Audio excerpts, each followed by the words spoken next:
안녕하세요. 인생을 바꾸는 관점입니다. 오늘은 아들과 며느리가 보내준 효도여행에서 버림을 받았다가 기적적으로 구사일생하고 아들과 며느리에게 기가 막힌 복수를 해준 최혜심님의 사연입니다. 아들과 며느리는 왜 그랬는지, 최혜심님은 어떻게 이 상황을 이겨내셨는지, 어떤 사연일지 지금부터 바로 들어보시죠. 안녕하세요. 안녕하세요. 다들 명절 잘 보내셨나요? 저는 올해로 70살이 된 최혜심이라고 합니다. 인생을 살면서 좋은 일, 나쁜 일 참 잡다하게 많은 일들을 겪었지만 딱 하나, 아들 하나 있는 것만 바라보며 어떻게든 이를 악물고 아등바등 버텼어요. 제 인생을 돌이켜보면 늘 아들이라는 두 글자로 요약할 수 있을 정도로 말이죠. 아마 제 나이 또래 분들이시라면 다들 그러셨겠지만 저는 딱 20살 때 시집을 갔습니다. 저는 부모님도 일찍 돌아가셨고 친인척이 하나도 없었기 때문에 누구에게도 의지를 할 수 없었습니다. 더군다나 그 시절에는 다들 어린 나이에 결혼을 했으니 저도 그냥 당연한 일처럼 받아들였죠. 그런데 그 당연함이 저를 많이 울리더라고요. 남편은 책임감이 부족했고 집안을 돌보는 일은 온전히 제 몫이었습니다. 게다가 아이가 잘 들어서지 않아 구박도 참 많이 받았어요. 나이를 더 먹기 전에 아이를 낳아야 하는데 그렇게 아이가 안 생겨서 어쩐담? 몸에 문제라도 있는 건 아닌가 모르겠네. 옆집 김씨네 며느리는 벌써 애가 셋이라던데. 째째. 이런 이야기를 듣는 건 정말이지 지겨웠고 속이 뒤틀리는 것 같았어요. 그렇게 자그마치 5년간 욕을 먹다 겨우 아들이 태어나게 되면서 상황이 조금 나아지긴 했습니다. 시어머니를 따라 저를 구박하던 남편도 처음에는 아이의 탄생에 기뻐하더군요. 그런데 기쁨은 잠깐이고 남편은 점점 더 집을 비우는 날들이 많아졌습니다. 일주일에 4~5번은 술을 마시고 들어오곤 했죠. 당신 좀 적당히 할 수는 없어요? 나만 있는 것도 아니고 이제는 재훈이도 태어났는데 가정에 더 충실해야 하는 거 아니냐고요. 해도 너무하잖아요. 당신은 집에서 애똥, 기저귀나 갈아주는 주제에 남자 바깥일에 뭐 그렇게 말이 많아? 남자가 바깥일을 하다 보면 그럴 수도 있는 거지. 참, 내가 뭐 밖에서 바람을 피고 다녀? 뭐 딴 살림을 차렸어? 그런 것도 아닌데 뭐 그렇게 잔말이 많아? 제 말을 모두 잔소리로만 알아듣던 남편과는 결국 아들이 5살 되던 해에 갈라섰어요. 집을 나오기 전 아이를 두고 나가라고 소리를 치던 걸 무시하고 아들을 데리고 나왔습니다. 그때부터가 진짜 고생의 시작이었어요. 아이가 울면 같이 울고 아이가 웃으면 그 웃음에 매달려 하루를 버텼습니다. 낮에는 남의 집 청소를 하고 밤에는 또 다른 집에 가서 간단한 바느질 일을 맡아 하곤 했죠. 비 오는 날이면 집에 물이 새서 아이와 함께 바가지를 들고 자기도 했습니다. 솔직하게 말하면 너무 힘들었어요. 주저앉고 싶었고 모든 걸 다 포기하고 싶었습니다. 하지만 이렇게 힘들어하는 저와는 달리 아들은 어두운 표정을 짓지 않고 항상 밝게 웃어줬어요. 마치 제게 힘을 실어주는 것처럼 말이죠. 그리고 어느 날은 제게 이런 이야기를 해주더군요. 엄마, 나 이제 다 컸어. 엄마가 많이 힘들면 나도 돈 벌러 갈게. 아니야, 너는 공부만 해. 나중에 우리 아들 잘 되면 엄마는 그걸로 충분하다. 그렇게 아들 하나만 바라보며 이를 악물고 버티다 보니 아들은 대학도 가고 안정적인 직장도 가지게 됐습니다. 저는요, 그게 제 인생에서 가장 자랑스러운 순간이었어요. 누구의 도움 하나 없이 혼자 힘으로 아들을 키웠고 아들이 문제 없이 잘 자라줘서 그저 감사하기만 했습니다. 하지만 아들이 결혼을 하게 되면서 제 삶에도 조금씩 변화가 나타나기 시작했어요. 아들 내외가 맞벌이를 하다 보니 자연스럽게 손주들을 돌보는 일은 제 몫이 되었고, 저는 기꺼이 그 역할을 받아들였습니다. 손주들을 돌보고 집안일을 도맡아 하면서도 힘들다는 생각은 안 했습니다. 오히려 내 자식이 잘 살고 있으니 그게 어디냐 싶었지요. 그리고 아들 내외와 함께 살고 있었기에 고맙다는 생각도 들었습니다. 며느리는 단 한 번도 저와 살면서 인상을 찌푸리거나 하는 일 없이 저를 굉장히 존중해주고 따랐거든요. 특히나 야근을 하고 들어오는 날에는 제게 늘 미안해하곤 했어요. 어머님 죄송해요. 회의가 길어지는 바람에 예준이 예성이 오늘 할머니 말 얌전히 잘 듣고 있었어? 말썽 피운 건 아니지? 예. 그런 건 일절 없었으니까 전혀 신경 안 써도 된다. 우리 예준이 예성이가 얼마나 얌전한데. 낮잠도 잘 자고 밥도 잘 먹었어. 요즘 일이 많이 바쁘지. 네. 아무래도 곧 진급 예정이다 보니 하루하루가 정말 정신이 하나도 없네요. 요새 집에 항상 늦게 들어와서 죄송해요, 어머님. 죄송할 것도 많다. 나는 괜찮으니까 아무 신경 쓰지 말고 일에나 집중해. 일하는 사람이 집안일까지 같이 신경을 쓰면 일이 손에 안 잡히는 법이야. 아들과 며느리는 제 자식들을 돌봐주는 제게 항상 고마워했고 용돈을 쥐어주기도 했습니다. 사실 이게 제 인생의 유일한 낙이었어요. 나이도 먹을 만큼 먹었고 원래는 요양보호사 일을 하고 있었지만 손주들이 태어나면서부터 일도 쉬고 있겠다. 인생의 낙이라는 게 뭐 별거 있나요?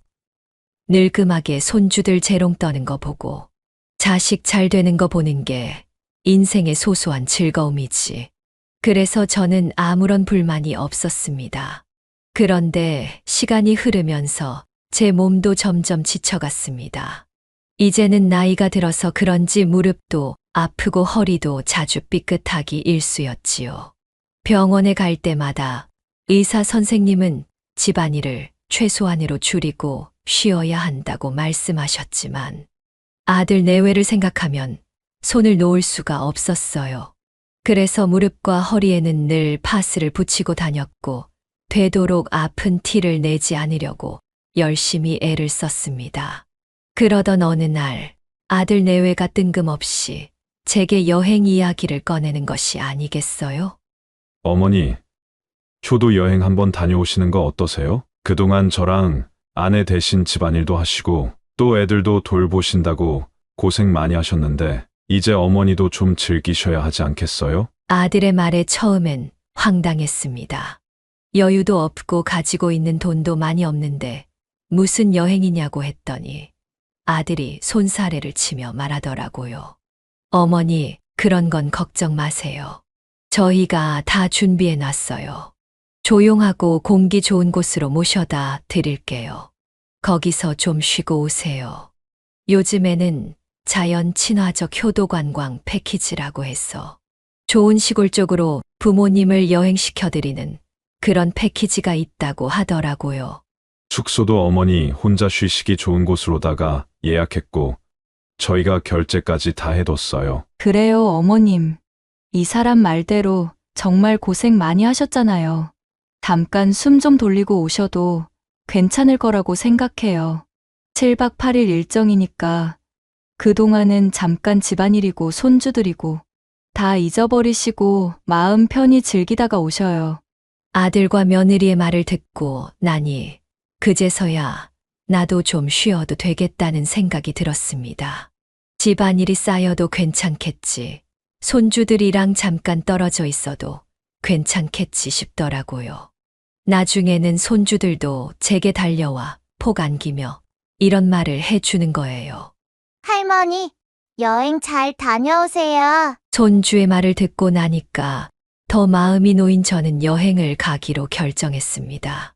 아들이 소개해준 여행지는 다름 아닌 사람이 많이 살지 않는 말 그대로 산골 마을이었어요. 나무가 울창하고 맑은 공기가 흐르는 곳이었지요. 어머니, 거기 가시면 예전처럼 농사 짓는 느낌도 낼 수 있고 조용하게 자연 속에서 쉴 수도 있대요. 아들의 말에 저는 반쯤 설레며 여행 준비를 했고, 여행을 떠나는 당일날 며느리는 저를 꼭 껴안으며 말했습니다. 어머님 덕분에 저희가 이렇게 마음 편하게 잘 지낼 수 있는 거예요. 일주일 동안 아무 생각 마시고 푹 쉬다 오세요. 여행 다녀오시고 나면 저희가 더 잘 모실게요. 그 이야기를 듣는데 괜히 마음이 뭉클해지는 게 느껴졌어요. 아들 잘 키운 것도 모자라서 며느리도 참 잘 들였다 싶었죠. 그렇게 저는 산 좋고 물 좋은 마을로 여행을 떠나게 됐습니다. 오랜만에 집안일과 손주들에게서 벗어나 시골로 향하니 기분이 붕 뜨는 것 같았어요. 버스를 타고 4시간 정도쯤 달려서 도착한 마을은 정말 작은 시골 마을이었습니다. 하지만 근처에 산도 있었고 주변을 둘러보면 논과 밭도 있었고 마음을 정화시키기에는 딱 좋은 곳이라는 생각이 들었죠. 여행지에 도착한 첫날은 너무나 평화롭고 좋았습니다. 마을 사람들도 친절했고 숙소도 굉장히 작지만 아늑했어요. 저는 그렇게 제 인생 처음으로 온전히 쉬어보는 시간을 가질 수 있었어요. 그리고 이튿날 아침 아들에게 전화를 걸었습니다. 아들, 엄마 잘 도착했어. 여기 참 좋구나. 덕분에 이런 곳에 와 보네. 이런 시골은 오랜만이라 옛날 생각도 새록새록 나고 너희 덕분에 추억도 되돌아볼 수 있고 감회가 새롭네. 고맙구나. 그런데 아들은 뭔가 바빠 보이는 목소리로 건성건성 대답했습니다. 네, 어머니. 잘 계시면 됐어요. 저 오늘 일이 많아서 좀 바쁩니다. 전화는 하지 마시고 그냥 마음 편히 푹 쉬다 오세요. 나중에 올라오시는 날 저희가 모시러 갈게요. 이러고서는 전화가 뚝 끊기는데 괜히 민망하더군요. 하지만 그러려니 했습니다. 도시에서 살다 보면 늘 일이 바쁘기도 했고 아들과 며느리는 정신이 없는 것이 일상이었으니까요. 그런데 이상하게 그날 오후부터 연락이 완전히 두절되기 시작했어요. 아들에게도 며느리에게도 전화가 닿질 않았습니다. 문자는 물론이고 쓴 메시지도 확인을 하지 않았죠. 뭔가 이상하다는 생각이 들어 휴대폰을 가지고 있는 손주들에게도 연락을 해봤지만 손주들 역시 연락이 닿지 않았습니다. 혹시 무슨 일이 있는 건 아닐까? 나 없는 사이에 아이들에게 무슨 사고라도 생긴 건가? 그러면 안 되는데 괜히 마음속으로 조바심이 나기 시작하더군요. 그리고 며칠 후 마을 이장님이 제가 머물고 있는 숙소에 찾아와 이런 말을 하는 겁니다. 어르신, 여기 숙박비가 아직 정산이 안 됐다는데 어떻게 하시겠어요? 저는 순간 당황했습니다. 이곳은 분명 아들이 예약을 한 곳이라고 했고 숙박비 정산까지 모두 마쳤다고 이야기를 들었었거든요. 네, 제 아들이 미리 다 냈다고 했는데요. 그리고 일정이 다 끝나면 우리 아들이 데리러 오겠다고도 말을 해놨다고 하던데. 그런 얘긴 못 들었습니다. 아드님이 언제 다시 오시기로 했는지도 말씀 없으셨고요. 혹시 잘못 알고 계신 거 아닌가요? 다시 한번 전화해 보시겠어요? 이장님의 말을 듣고 나니 뭔가 이상한 기분이 들었습니다. 터질 것 같은 심장을 겨우 진정시키고 아들과 며느리에게 전화를 다시 걸어봤지만 아들과 며느리의 휴대폰은 이젠 완전히 꺼져 있었습니다. 손주들의 휴대폰도 마찬가지로 꺼져 있었죠. 제 머릿속은 백지장처럼 완전히 하얗게 변해버리기 시작했습니다. 제가 넋이 나간 표정을 짓고 아무런 말이 없자 이장님은 한참 동안 저를 바라보시더니 제게 이런 말씀을 해 주셨어요. 저기 어르신, 아드님께서 효도 관광을 보내드리겠다고 이야기를 하던가요? 그래서 이곳으로 오신 거고요. 네, 맞아요. 우리 아들이랑 며느리가 공기 좋고 물 좋은 곳이 있다고 여기로 와서 마음 푹 놓고 쉬다 오라고 해서 오게 됐어요. 숙소 비용은 자기네들이 다 결제를 해뒀다고 올라오는 날 연락 주면 자기네들이 데리러 오겠다고 했고요. 우선 저희 마을회관으로 가시죠. 여기 숙박비는 제가 결제를 해 놓겠습니다. 아이고 아니에요. 저도 돈을 가지고 있으니 따로 결제를 하면 됩니다. 굳이 숙박비까지 내주실 필요 없어요. 일단은 그렇게 하시고 짐 챙겨서 저희 마을회관으로 같이 가시는 게 좋을 것 같아요. 드릴 말씀도 있고요. 계속되는 마을 이장님의 설득에 저는 어쩔 수 없이 짐을 챙겨서 마을회관으로 이장님을 따라 나섰습니다. 비용적인 부분은 이장님께서 모두 해결을 해 주셨죠. 그렇게 따라간 마을회관에서 저는 이장님께 충격적인 이야기를 들을 수 있었어요. 사실 여기 마을 사람들 대부분은 다 자식에게 버려져서 온 사람들이에요. 우리 마을이 좀 외딴 곳이기도 하다 보니까 자식들이 여기다가 부모님을 버리고 가곤 하더라고요. 효도 관광, 자연 관광을 핑계로 말이죠. 이게 어쩌다가 소문이 난 건지는 모르겠지만 아무튼 마을의 인식이 그렇게 되어버리다 보니 한 해에 우리 마을의 조그만 펜션이나 민박집 같은 곳에 버려지는 노인만 4~5명 이상이에요. 아니, 그게 사실이에요? 어떻게 그런 일이? 그럼 다들 온전한 가족이 있는 사람들이라는 건데 경찰에 신고해서 다시 집으로 돌려보내면 되는 일 아니에요. 그게 경찰에 신고해서 보호자들이랑 연락이 닿아도 인계를 포기해버리는 경우가 많아요. 애초에 내 부모를 책임지고 싶지 않아서 버리는 거잖아요. 그러니 다시 돌아간다고 해도 다른 곳에 버려지고 혹은 없는 병도 만들어서 요양원에 보내버리고 하는 경우도 있어요. 이 마을에 살고 있는 분들도 그걸 잘 알고 있기 때문에 버린 자식을 원망하지 않고 이곳에 정착을 해서 살고 있는 것이죠. 그럼 저도 그렇게 오게 됐을 가능성이 있다는 건가요? 네. 제가 드리고 싶은 말씀이 바로 그거예요. 아드님과 며느님께서 의도적으로 여기로 보냈을 가능성이 큽니다. 저는 믿을 수가 없어요. 그냥 단순히 우연이겠죠. 저는요, 우리 아들을 혼자 몸으로 키운 사람이에요. 우리 아들도 그걸 알고 있고요. 아들이랑 며느리가 저한테 얼마나 잘하는데 저를 그렇게 버리겠어요. 말도 안 돼요. 우선 오늘 서울로 다시 올라가 봐야겠어요. 그리고 제 눈으로 확인을 해봐야 할 것 같아요. 저는 이장님의 말을 믿고 싶지 않았습니다. 믿을 수 없는 이야기였지만 설령 그런 일이 있다고 해도 그 일의 당사자가 저일 거라는 생각을 하고 싶지 않았어요. 그래서 저는 최대한 빠르게 출발하는 버스표를 끊고 그곳에서 서울로 다시 올라갔습니다.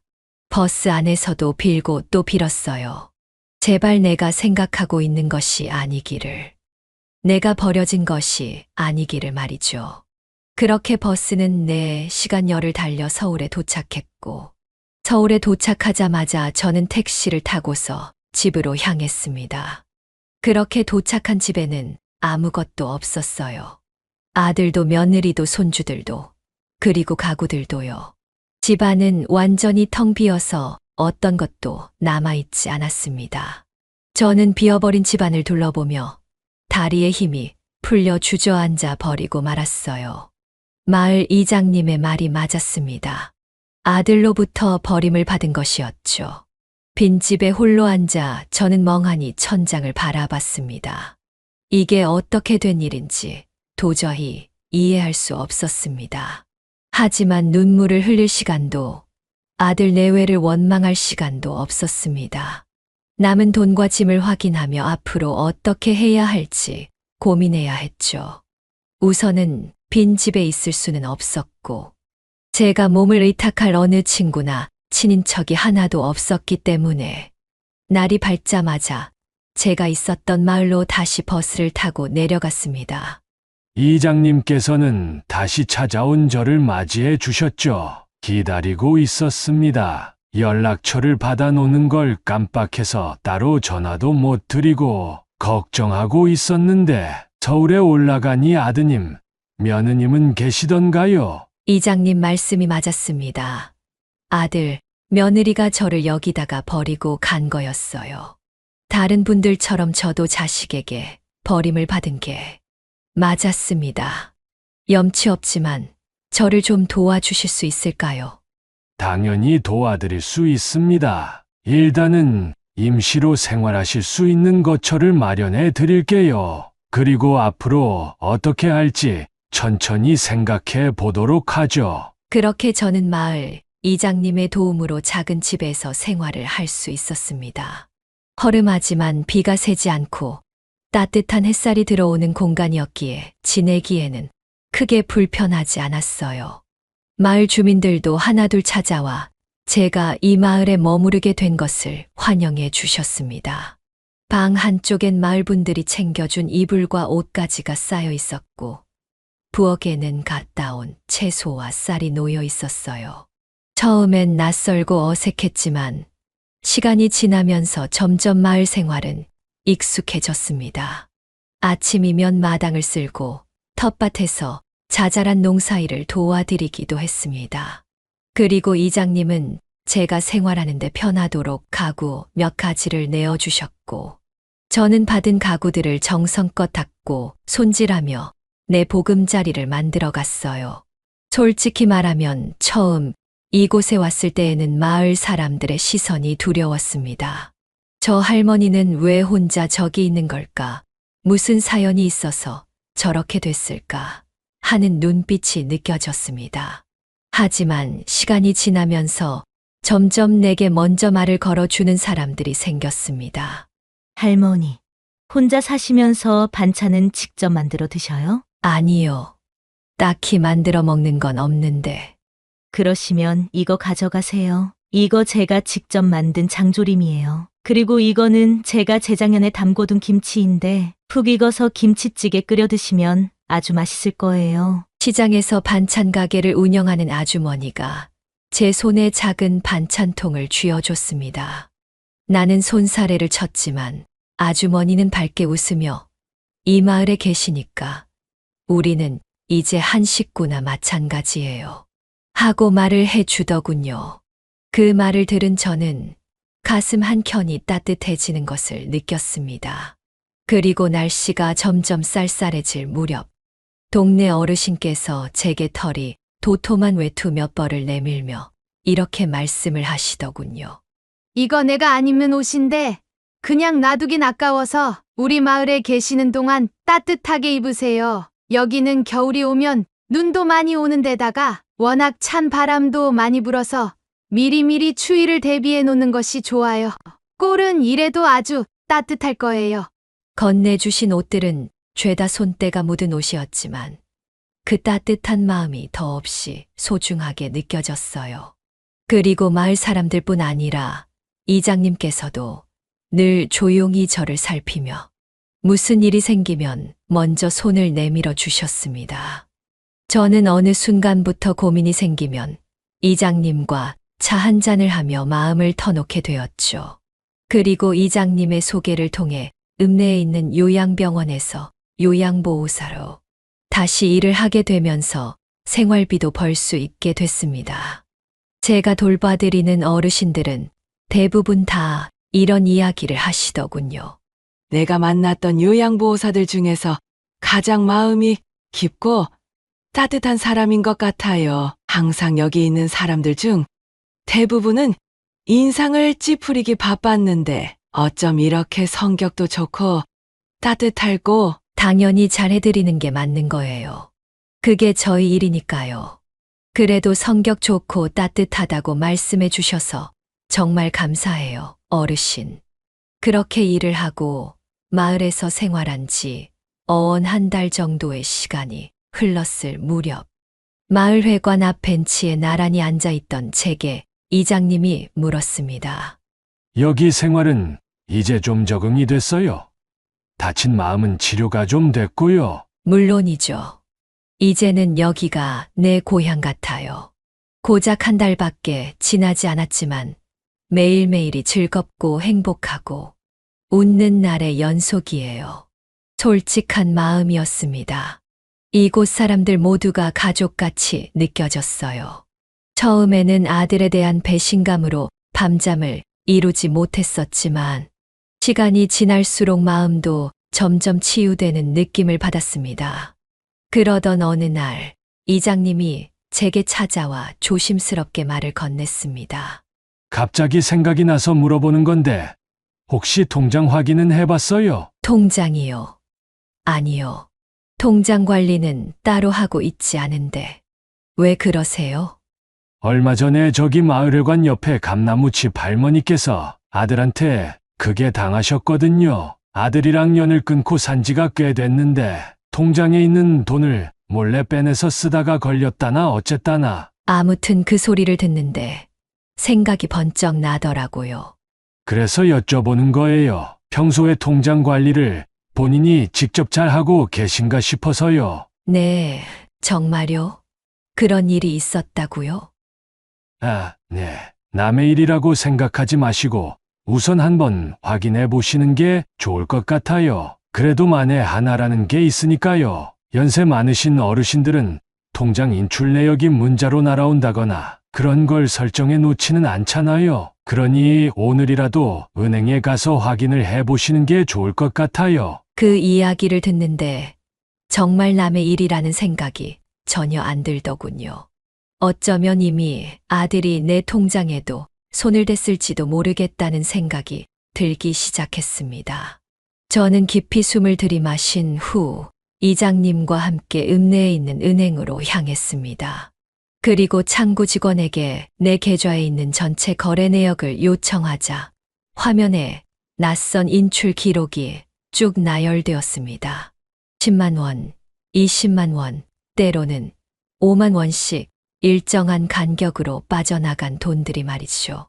아무리 돈을 쓴다고 해도 이렇게까지 나갈 일은 없었어요. 또한 지금은 현금으로 월급을 받기 때문에 통장을 쓸 일이 없었기에 당황스럽기 그지없었습니다. 저기, 이거 다 제가 인출한 돈이 아니에요. 저는 지금 현금으로 돈을 받고 있고 이 돈은 제 연금이 들어오는 통장이거든요. 고객님, 여기 있는 내역, 이거 전부 현금 인출입니다. 누군가 할머니 카드로 돈을 빼간 거예요. 혹시 가족 중에서 카드 사용하시는 분 있을까요? 아니면 통장 비밀번호를 알고 있다거나. 은행 직원분의 말을 듣는 순간 머릿속이 하얘졌습니다. 설마 아들이나 며느리는 아니겠지. 하지만 만약 맞다면 저는 떨리는 손으로 통장에 있는 잔액을 말해달라고 했고 은행원이 알려주는 잔액을 듣는 순간 몸에 힘이 탁 풀리는 듯한 느낌을 받았습니다. 세상에 이럴 수가 있나. 제 연금 통장에 들어있던 돈들이 통장에 남아 있어야 할 돈이 절반 가까이 사라져 있었던 겁니다. 저는 그 사실을 알고 난 후 숨이 가빠지고 심장이 미친 듯이 요동치는 것을 느꼈어요. 아무리 진정을 해보려고 해도 진정이 되질 않더라고요. 이장님은 덜덜 떨고 있는 제 손을 꼭 잡아주시면서 저를 애써 진정시키려고 하셨습니다. 괜찮으세요? 우선 물 한 잔 드시고 여기 앉아서 진정 좀 하세요. 저는 간신히 몸을 가누며 물 한 잔을 마신 다음 의자에 주저앉았습니다. 손끝이 차갑게 식어가는 것이 느껴졌습니다. 제 연금, 제가 피땀 흘려 모은 돈이 어디론가 사라지고 있었습니다. 그리고 그 돈을 빼간 사람은 제가 생각하고 있는 그 사람일 것 같았어요. 네, 바로 저의 아들이었습니다. 아들이 아니라면 며느리일 거라는 생각도 들더군요. 우선 돈이 어디로 빠져나갔는지 누가 빼간 건지를 알아야 해요. 그러려면 경찰에 신고부터 해야 하고요. 짐작 가는 사람은 당연히 아드님일 거라 생각해요. 맞죠? 네, 맞아요. 우리 아들 아니면 며느리일 거예요. 아주 예전에 제 통장 비밀번호를 알려준 적이 있었거든요. 그 이후로 비밀번호를 단 한 번도 바꾸지 않았으니 그 통장을 건드려서 돈을 빼갈 만한 사람은 아들이랑 며느리밖에 없어요. 그런데 정말 어떻게 이런 짓을 할 수가 있는지 정말 미쳐버릴 것 같아요. 충분히 혼란스러울 거라 생각해요. 우리 마을에 버림받아서 정착을 하게 되신 분들이 꽤 많다고 말씀을 드렸었잖아요. 그분들 중 절반 이상이 자식들에게 돈을 빼앗겨 본 경험이 있는 분들이에요. 그래서 대처 방법을 잘 알고 있어요. 우선 경찰에 신고부터 한 다음 이 돈을 다 어디에 사용한 건지 한번 알아봅시다. 절대로 주저앉으면 안 돼요. 이장님은 아주 냉철하고 단호했어요. 흔들리는 저를 잡아주기에는 아주 안성맞춤인 성격이었죠. 그리고 다음 날 저희 집에 찾아와서는 먼저 이렇게 말을 꺼내 주셨습니다. 제가 아는 변호사가 있는데 믿을 만한 분이에요. 이렇게 혼자 끙끙 앓을 것이 아니라 우선은 직접 만나서 이 일에 대해 이야기를 하고 구체적으로 상담해 보시는 게 좋겠습니다. 저는 변호사라는 말에 고개를 끄덕이며 소개를 시켜달라고 했고, 이장님은 그 자리에서 변호사님께 전화를 걸어 상황을 설명했습니다. 그리고 함께 마을회관으로 향했죠. 한두 시간 정도가 흘렀을 즈음 마을회관 문이 열리며 한 중년 남성이 들어왔습니다. 깔끔한 정장 차림에 온화한 인상을 가진 분이었어요. 그 분이 바로 이장님께서 알고 지낸다는 변호사님이었습니다.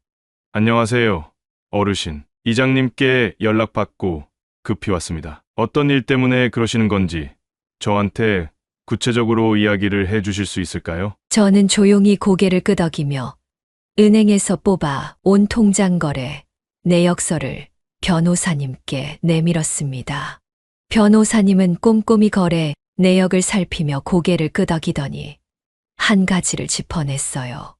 어르신, 여기 거래 내역서에 MH대부라는 곳이 보이시죠? 여기서 주기적으로 금액이 오고 간 내역이 있네요. 그런데 대부 내역이 한두 군데가 아닌데 혹시 사금융 사용하신 적이 있으신가요? 대부업체라는 말에 저는 심장이 철렁 내려앉았습니다. 대부업체라니요? 그럼 그 돈이 다 빚을 갚는 데 쓰였다는 말인가요? 저는 태어나서 사금융은커녕 1금융에서도 대출을 받아본 적이 없는 사람이에요. 제 말을 들은 변호사님은 조심스럽게 설명을 이어나가셨습니다. 최근 몇 개월간 일정한 금액이 반복적으로 인출된 걸로 보아 아드님께서 매달 이자를 갚고 있었던 것 같습니다. 그런데 마지막 인출 금액이 상당히 크네요. 아마 빚을 갚으셨거나 혹은 또 다른 빚을 지셨을 가능성이 있습니다. 그 말을 듣는 순간 눈앞이 아득해졌습니다. 아들도 며느리도 둘 다 돈을 잘 버는 편이었고 빚은 없는 것으로 알고 있었는데 대부업체라니 대체 무슨 일이 일어나고 있는 건지 도무지 알 수가 없더군요. 그래서 저는 떨리는 마음을 겨우 가라앉힌 후 변호사님께 물었습니다. 변호사님, 혹시 여기 대부업체에다가 연락을 취해 볼 수 있을까요? 어떻게 하다가 이렇게 큰 돈을 거래하게 됐는지, 무슨 일이 있는지 정확히 알고 싶어요. 네. 우선은 제가 여기 대부업체가 어떤 곳인지부터 알아보고 전화를 한번 해보도록 할게요. 그리고 만약 이 돈이 빚을 갚는 데에 쓰인 게 맞다면 혹시 제가 돈을 돌려받을 수 있는 방법도 있을까요? 변호사님은 한참을 고민하더니 조심스럽게 대답했습니다.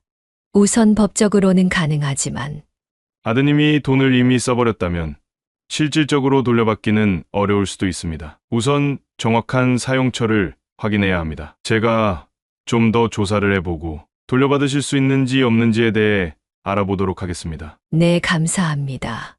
부탁 좀 드릴게요. 저는 깊은 한숨을 내쉬었습니다. 평생을 일해서 피땀 흘려 모은 돈이었는데 아들이 그걸 허락도 없이 가져가 빚을 갚거나 도박으로 탕진했을 거라는 사실이 가슴을 후벼 팠습니다. 하지만 아직 모든 것을 단정 지을 수는 없었습니다. 이장님과 변호사님은 저를 걱정스러운 눈빛으로 바라보셨지만 저는 더 이상 물러서거나 약해지지 않기로 마음을 먹었어요.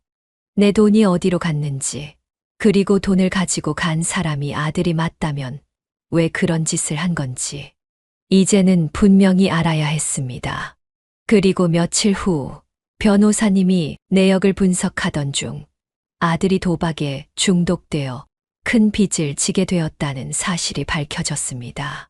도박에 빠져 이래저래 돈을 출금하고 대부업체까지 손을 대는 바람에 그렇게 거액의 이자가 오고 갔던 것이었죠. 그 이야기를 들은 저는 충격에 휩싸여 변호사님을 바라보며 물었습니다. 정말 제 아들이 도박에 중독돼서 이런 짓을 했단 말이에요. 저는 도무지 믿을 수가 없어요. 도박의 도자도 모르던 애였는데 어떻게 손을 댈 게 없어서 도박에 손을 댈 수가. 우선 어제자로 아드님과 통화가 연결이 됐습니다. 오늘 우리 의뢰인분이랑 통화를 하고 싶다고 하시는데 일단 전화 통화라도 좀 해보시고 이야기를 들어보시는 게 좋을 것 같습니다. 저를 버리고 간 아들이랑 전화를 하라고요? 제가 왜 그래야 하죠? 목소리도 듣고 싶지 않은데. 우선 통화를 하고 어떻게 된 건지 알아야 법적 조치도 취할 수 있습니다. 제 휴대폰으로 연결해 드릴 테니까 통화 한번 해보세요. 변호사님의 설득 끝에 저는 아들과의 통화를 시도할 수 있었습니다. 몇 개월 만에 듣는 아들의 목소리였어요. 전화를 받은 아들은 처음에는 단순한 실수라고 변명하며 발뺌했습니다. 어머니, 제가 일부러 그런 게 아니었어요. 그냥 딱 한 번 실수를 한 거였어요. 2번도 아니고 딱 한 번이요. 그냥 나중에 다 갚아드릴 생각이었어요. 딱 한 번의 실수였다고, 도박이 한 번의 실수일 수 있다고 생각하는 거니 너는. 그리고 네가 나를 이 시골 마을에 버리고 간 주제에 뭘 다 갚아드릴 생각이었다는 거야. 말도 앞뒤가 맞게 해야지.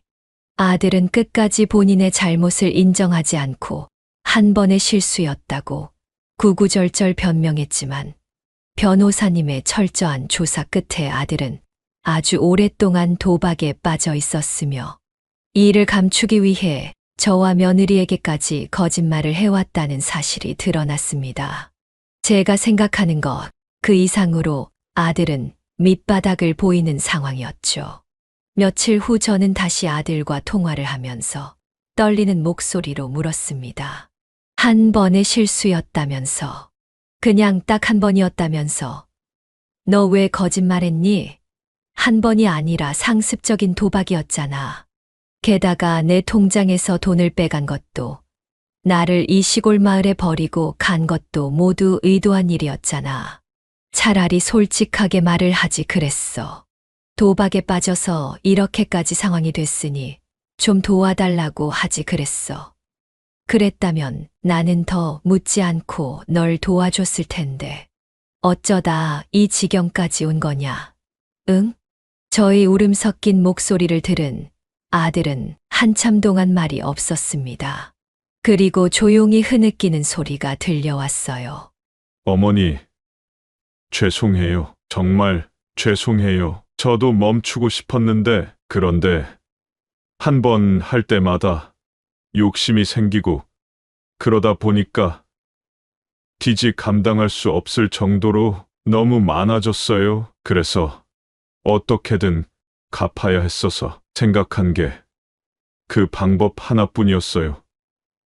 어머니, 정말 죄송합니다. 저는 믿을 수가 없었습니다. 제 아들이 이런 일에 연루될 줄은 상상도 하지 못했어요. 저의 피땀 어린 돈이 도박 빚으로 사라졌다는 사실에 배신감과 절망이 몰려왔습니다. 넌 나한테 한마디 상의도 없이 이런 일을 벌였구나. 이런 상황에서 나는 도대체 어떻게 해야 하니? 네가 나를 버리고 잠적을 한 것도 솔직히 용서가 안 된다만 내 돈을 함부로 사용을 하고 그것도 모자라 도박까지 빠졌다는 사실을 알고 나니 이제는 제 정신으로 살아갈 수 없을 것 같다는 생각까지 든다. 어머니, 정말 죄송합니다. 제가 어머니 계시는 곳으로 가서 진심으로 용서를 빌고 싶어요. 여전히 그 마을에 계신 거죠? 제가 오늘 거기로 가서 아니, 됐다. 필요 없다. 네 얼굴 같은 거 보고 싶지도 않으니 찾아오지도 마라.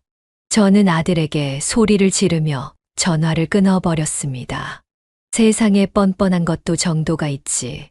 어떻게 저를 찾아온다는 말을 할 수가 있단 말인가요? 심지어 저 자신이 직접 버린 엄마를 머리끝까지 화가 난 저는 겨우 호흡을 가다듬고 화난 마음을 진정시켰습니다. 그리고 변호사님이 조용히 제 어깨를 토닥이며 말했습니다.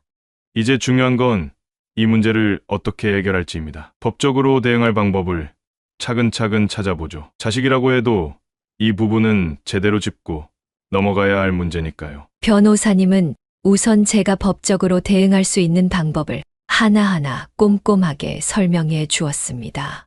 우선 경찰에 신고를 해야 합니다. 그래야 정식으로 사건이 접수되고 금융기관을 통해 대부업체로 송금된 자금의 흐름을 정확하게 추적할 수 있습니다. 이렇게 하면 돈이 어디로 올라갔는지 명확해질 거고 도박 빚에 얼마나 어떻게 쓰인 건지에 대해서도 제대로 알 수 있게 될 거예요. 변호사님의 말을 들은 저는 깊은 한숨을 쉬었습니다.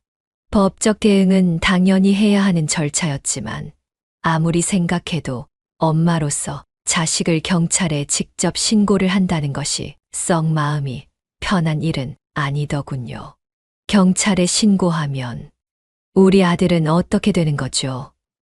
혹시 감옥에 가게 되는 걸까요? 제 이야기를 들은 변호사님은 조용히 고개를 끄덕였습니다.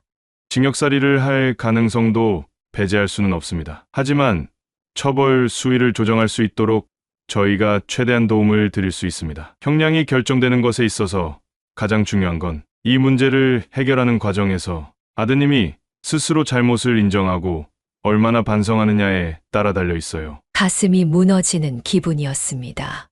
신고를 하지 않는다고 하면 어쩌면 계속해서 돈이 빠져나가게 될 수도 있을 것이고, 신고를 한다면 아들이 법적으로 처벌을 받고 징역살이를 할 수도 있는 상황이었죠. 한참을 고민하던 저는 변호사님께 이런 결정을 내렸습니다. 경찰에 신고는 하겠어요. 어차피 하면 안 될 짓을 한 것이기 때문에 부모 자식 간이라고 하더라도 신고는 당연히 해야 하는 절차라고 생각합니다. 하지만 최소한의 처벌만 받을 수 있도록 도와주세요. 저는 아들의 인생을 망치고 싶지 않아요. 제 아들은 분명히 잘못했지만 저는 아들이 이 일을 통해서 제대로 인생을 깨닫고 다시 정상적인 삶을 살 수 있길 바래요. 비록 저를 이곳에다가 버리고 제 통장에 있는 돈까지 죄다 빼냈지만 그래도 어미 된 입장으로서 제 아들을 포기할 순 없습니다. 제 말을 들은 변호사님은 고개를 끄덕이고 제 손을 꼭 잡아주시면서 이렇게 이야기를 했습니다. 그 마음 100번이고 1000번이고 이해합니다. 정말 옳은 결정을 하셨습니다. 저희가 최선을 다해 도와드릴 테니 걱정하지 마세요. 그리고 마음도 많이 복잡하실 텐데 결정 내리시느라고 고생 많이 하셨습니다. 아닙니다. 모쪼록 잘 부탁드릴게요. 앞으로의 길이 험난하겠지만 지치지 말고 반드시 이겨내야 한다는 다짐을 했습니다. 그리고 저희는 본격적으로 경찰에 고소장을 접수했어요. 고소장을 접수하는 그 순간도 솔직히 가슴이 많이 떨리더군요. 어쩌다 여기까지 왔을까 하는 생각도 들었고 말이죠. 경찰에 고소장을 접수한 후 몇 주가 지나자 뜻밖에도 아들과 며느리가 직접 제가 있는 곳으로 찾아왔습니다. 문을 열자마자 눈에 띄는 것은 초췌한 얼굴과 불안한 눈빛이었어요. 저는 두 사람의 모습을 보고 복잡한 감정이 밀려왔습니다. 제 얼굴을 빤히 바라보던 아들은 눈물을 뚝뚝 흘리며 조심스럽게 입을 열었습니다. 어머니, 정말 죄송해요. 이런 말 진작에 했어야 한다는 것도 알고 너무 늦었다는 것도 잘 알고 있지만 진심으로 용서를 빌고 싶어요. 정말 잘못했습니다. 어머니, 제발 한 번만 용서해 주세요. 아들은 정말 서러운 듯이 크느끼면서 제 앞에 무릎을 꿇었습니다. 며느리도 옆에서 고개를 숙이며 꺽꺽거리며 울었어요. 어머님, 저도 잘못했습니다. 제가 이 사람을 좀 더 강하게 말렸어야 했는데, 그러지 못해서 죄송하고, 어머님께서 잘해주신 것도 잊어버리고, 어머님을 이 시골로 보낸 것도 죄송하다고 말씀드리고 싶어요. 하나부터 열까지 저희가 전부 다 잘못했습니다. 저는 눈물을 펑펑 쏟아내고 있는 두 사람을 바라보며 한숨을 쉬었습니다. 지난 시간 동안 쌓인 원망과 분노가 완전히 사라진 것은 아니었지만 서럽게 눈물을 흘리며 용서를 비는 모습에 많이 흔들리게 되더군요. 하지만 저는 정신을 똑바로 차린 후 아들과 며느리를 바라보며 단호한 표정으로 말했습니다. 용서는 진작에 구하지 그랬니? 발등에 불이 떨어지니 그제서야 찾아와서 눈물을 흘리고 싹싹 비는 게 그게 진정한 자세인 줄 알아? 이제 와서 이렇게 울며 불며 잘못했다고 비는 거. 그거 내 눈에는 악어의 눈물로밖에 안 보이는구나. 사실 제가 이 문제를 가볍게 여겼던 것도 있어요, 어머님. 저라도 정상적인 생각을 가지고 남편을 말렸어야 하는데, 이 정도로 문제가 심각할 줄 몰랐어요. 이렇게까지 상황이 안 좋아질 줄 알았더라면 저는 멱살이라도 잡아서 정신 차리라고 말했을 거예요. 정말 진심으로 죄송하다는 말씀 드리고 싶어요. 그리고 시간 지나면 어머님을 다시 모셔올 생각이었어요. 저희도 그때 정말 많이 힘들었거든요. 맞아요. 어머니, 저희가 힘들어서 하면 안 될 짓을 하고 어머니 마음에 상처를 입혔어요. 정말 죄송합니다. 그래서 저희 이혼하기로 했어요. 이혼이라는 두 글자에 저는 멍한 얼굴로 두 사람을 바라보았습니다. 이혼이라니, 그게 무슨 소리냐? 이 사람에 대한 신뢰도 바닥이 나 버렸고, 어머님께 씻을 수 없는 상처를 준 것에 대한 죄책감도 있고 해서 그냥 결혼 생활 여기서 정리하기로 했어요. 그래서 이렇게 서로 갈라서기 전에 어머님께 진심으로 사과드리고 싶어서 찾아온 거고요. 죄송해요, 어머님. 저는 아들과 며느리를 반복해서 번갈아 쳐다봤습니다. 무슨 말을 해야 할지 도무지 감이 잡히질 않더라고요. 그렇게 한참을 고민한 끝에 조용히 입을 열었습니다. 그래, 너희는 그런 이유로 헤어진다고 치고 애들은 어떻게 할 거니? 양육권은 누가 가지기로 한 거야? 아들은 눈물을 닦으며 말했습니다. 솔직히 말하면 애들은 저희랑 지내는 것보다 어머니를 많이 보고 싶어 했어요. 어머니 그렇게 시골로 보내드리고 난 이후에 베이비시터가 잘 구해지지 않아서 장모님 댁에 항상 맡겼었는데 장모님이랑 지내는 걸 애들이 많이 힘들어 하더라고요. 저도 솔직히 아이들에게 제대로 된 아빠 노릇을 못했어요. 어머니만 허락해 주신다면 아이들을 어머니랑 함께 지내게 하고 싶어요. 저도 이 사람이랑 같은 마음이에요, 어머님. 저희 두 사람이랑 지낸 시간보다도 어머님이랑 같이 생활했던 시간이 길고 또 어머님께서 애들한테 얼마나 잘해주셨는지 알고 있어서 어머님이랑 같이 지내면 애들도 정말 잘 클 수 있을 것 같아요. 어머님께서 보살펴 주시면 저희도 시간 날 때마다 항상 보러 올 수도 있을 것 같고요. 예상치 못한 상황에 순간 망설였습니다. 어린 손주들을 맡아 키운다는 것이 말처럼 쉬운 일이 아니었기 때문에 선뜻 고개를 끄덕일 수가 없더라고요. 하지만 아이들에게 안정된 환경이 필요하다는 걸 누구보다 잘 아는 사람이었기 때문에 저는 결국 손주들을 데려다 키우기로 결심했습니다. 그래, 알았다. 너희 의견이 그렇다면 아이들은 내가 데리고 있을게. 하지만 너희가 이혼을 한다고 하더라도 아이들에게만큼은 제대로 된 부모가 되기 위해 노력해야 해.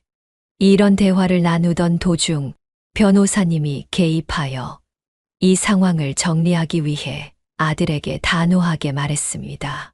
우선 법적 절차는 진행될 거고 처벌은 당연히 받게 될 거지만 어머님께서 최소한의 처벌만을 원하셨기 때문에 중형을 피할 가능성은 있습니다. 하지만 법적인 절차는 피할 수 없어요. 지금 가지고 있는 채무에 대해서는 채무 조정 절차를 밟고 도박 재활 프로그램에 성실히 참여해야 합니다. 그렇지 않으면 법원에서도 선처해 주기 어려울 겁니다. 네, 그렇게 하겠습니다. 채무 조정이든 재활 프로그램이든 뭐든 제가 할 수 있는 건 다 할게요. 그렇게 해서라도 제 잘못이 조금이나마 용서를 받을 수 있다면 어떤 일이든 할 수 있습니다. 뭐가 됐든지 가네요. 이번이 내가 너에게 주는 처음이자 마지막 기회야. 이제 앞으로 2번은 없을 거다. 내가 너를 자식으로서 영영 포기하는 일은 없도록 해다오. 이렇게 부탁한다. 정말 죄송합니다. 어머니, 제가 정말 사람이 돼서 다시 어머니한테 자랑스러운 아들이 될 수 있도록 열심히 노력하고 죗값도 제대로 치르겠습니다. 죄송합니다. 그렇게 해서 우리는 해결책을 찾아 나가기 시작했습니다. 아들은 변호사의 도움을 받아 채무 조정을 신청하고 도박 치료를 받기로 결정했어요. 아들을 보는 것이 여전히 마음 한편이 아프고 걱정되었지만 다시 한번 아들을 믿어보기로 마음을 먹었습니다. 어쨌든 저는 아들의 엄마였고 손주들의 할머니였으니까요. 법적인 절차는 그렇게 마무리가 되었고 저는 손주들과 함께 이 마을에 새롭게 정착하기로 결정을 내렸습니다. 비록 아들과 며느리는 각자의 길을 가게 되었지만 저는 가족을 지키기 위해 용기를 내기로 했어요. 아들도 자신의 잘못을 인정하고 다시는 같은 실수를 반복하지 않겠다고 다짐했고 저는 그 약속을 믿어보기로 했습니다. 손주들은 지금 아주 잘 자라고 있고 어르신들만 가득하던 마을에는 아이들의 웃음소리가 곳곳에 퍼지기 시작했어요. 아이고, 네 집 강아지들이 이렇게 예쁜 거 했네. 노인네들밖에 없던 이 마을에 애들 웃음소리가 퍼지니까 아주 그냥 생기가 확 도는 것 같네, 그래? 그렇죠. 요즘 우리 손주들 보는 낙으로 살아가고 있어요.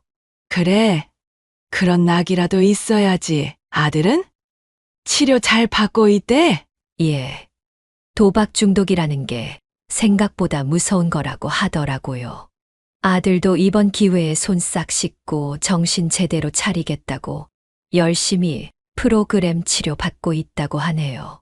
그래도 참 다행이야. 비록 안 좋게 이 마을에 처음 왔지만 그래도 지금은 한 식구가 되어서 이렇게 뿌리도 내리고 이렇게 이쁜 손주들도 옆에 있고 아들도 정신 차리고 앞으로 행복한 일만 있었으면 좋겠네. 진심으로. 첫 시작은 그저 어둡고 컴컴한 터널을 걷는 기분이었습니다. 내가 정말 행복해질 수 있을까? 이렇게 외롭게 죽게 되는 것이 아닐까 싶었는데 용기를 가지니 그래도 많은 것들의 변화가 생기더라고요. 지금의 저는 정말 행복하고 건강하게 잘 지내는 중입니다. 이쁜 손주들을 돌보면서 그리고 마을 사람들과 행복하게 수다도 떨고 많은 것들을 나눠가면서 말이죠. 상처가 완벽하게 아물었냐 묻는다면 아직은 치료가 되지 않았다고 말씀드리고 싶습니다.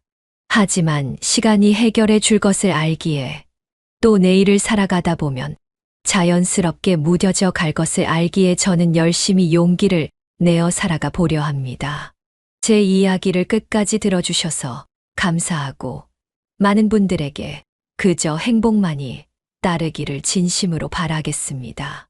감사합니다. 네, 오늘 이야기는 어떠셨나요? 오늘 이야기를 듣고 어떻게 생각하시는지 어머님, 아버님의 생각을 댓글로 공유해주세요. 저는 또 다른 사연으로 찾아뵙겠습니다. 좋아요, 구독, 알람 설정을 통해 앞으로도 따뜻한 정을 나눌 수 있게 함께 해주세요. 어머님, 아버님의 삶의 지혜와 경험을 나눌 수 있는 통로가 되겠습니다. 오늘도 인생을 바꾸는 관점을 통해 사연을 들어주셔서 감사합니다.